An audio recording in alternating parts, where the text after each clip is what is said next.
Comment traduire les comparatifs en espagnol? Le comparatif de supériorité, plus que, le comparatif d'infériorité, moins que, d'égalité, autant que, et également quelques cas particuliers dont nous allons parler juste après. Commençons tout d'abord par la supériorité, plus que. Pour traduire le comparatif de supériorité, on met más, plus un nom, un adjectif, un adverbe, plus que en espagnol.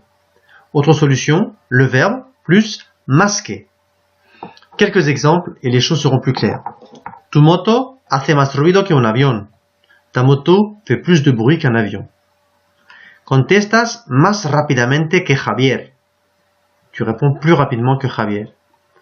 En Marbella, los famosos son más numerosos que en Alicante.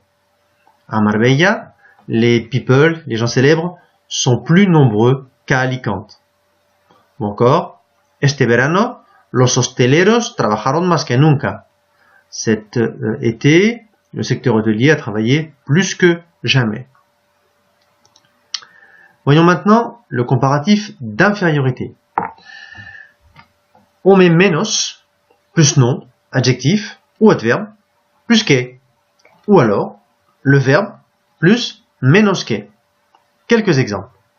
Tuve menos oportunidades que el año pasado. J'ai eu moins d'opportunités que l'an passé. Los españoles cenan menos temprano que los franceses. Les Espagnols dînent moins tôt que les Français. En otoño, los consumidores no compraron menos que en primavera. En automne, les consommateurs n'ont pas acheté moins qu'au printemps. El cielo está menos nublado que ayer. Le ciel est moins nuageux qu'hier. En ce qui concerne le comparatif de supériorité ou d'infériorité, c'est vraiment la même syntaxe qu'en français.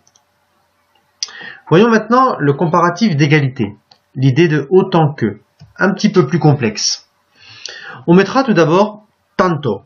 Tanto est un mot qui s'accorde, qui peut donner tanta, tantos, tantas, avec le nom qui est derrière lui. À noter que le que en français disparaîtra au profit du comment. On mettra toujours como et non plus que.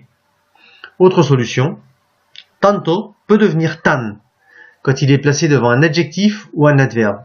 On dit en espagnol qu'il s'apocope. On trouvera toujours derrière como. Le que français disparaît au profit du como. Troisième solution, on peut prendre le verbe plus tanto como. Voyons quelques exemples pour éclaircir les choses. En el hospital no se autorizan tantas horas de visitas como en la clínica.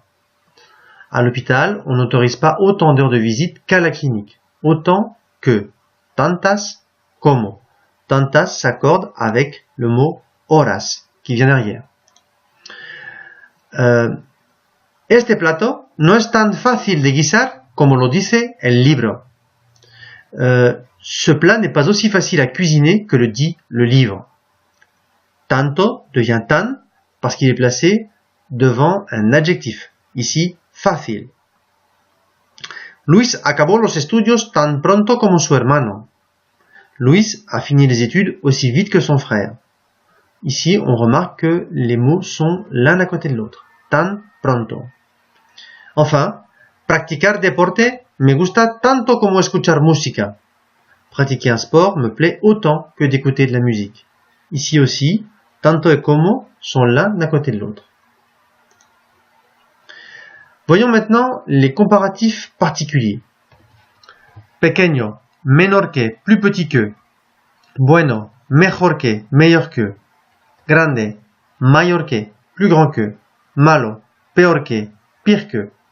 Menor que, mejor que, mayor que, peor que. Première remarque, ces comparatifs s'accordent. Tus resultados son mejores que los míos. Mejores. Ici, on voit que le mot mejores s'accorde avec resultados.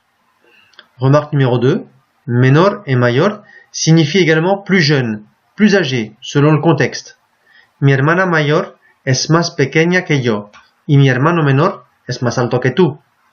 Ma sœur aînée est plus petite que moi, et mon plus jeune frère est plus grand que toi.